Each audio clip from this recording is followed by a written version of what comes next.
দীর্ঘ 15 বছর বাদে আমরা 2019-এও ফ্ল্যাগ লাগিয়েছি, কিন্তু এটা দীর্ঘ 15 বছর বাদে আমরা কাঁচরাপাড়া কলেজ ক্যাম্পাস গেটে ভারতের ছাত্র ফেডারেশন কাঁচরাপাড়া আঞ্চলিক কমিটির পক্ষ থেকে এখানে ফ্ল্যাগ লাগানো হলো, পেস্টিউন লাগানো হলো এবং এই সাথে সাথে আমরা দাবি জানাচ্ছি যে দীর্ঘ 15 বছর ধরে এখানে যে তৃণমূলের নেতা যারা ছিল, টিএমসিপির যারা ছাত্র নেতা ছিল, যারা এটাকে কলেজ ক্যাম্পাসকে পৈতৃক জাগির বানিয়ে রেখেছিল, তাদের থেকে মুক্ত করতে আমরা করেছি।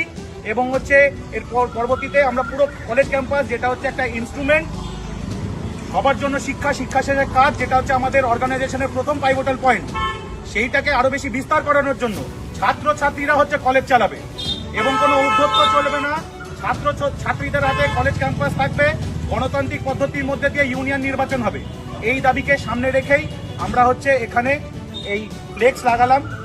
কলেজকে শিক্ষার একদম এপিসেন্টার গড়ে তুলতে হবে, জ্ঞান বিজ্ঞানের চর্চা হবে, কোনো রকম থ্রেড কালচার থাকবে না।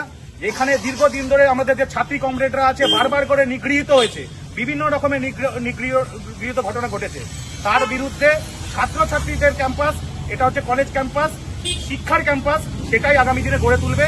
এখানে এসএফআই থাকবে, বিভিন্ন সংগঠন থাকবে, তার গণতান্ত্রিক লড়াইয়ের মধ্যে দিয়ে, মতাদর্শের লড়াইয়ের মধ্যে দিয়ে লড়াই হবে, কিন্তু কোনো রকম ভাবে থ্রেড কালচার, কোনো রকমের অপ্রীতিকর ঘটনা ঘটবে না। এইটা আমরা এখান থেকে প্রতিকারবদ্ধ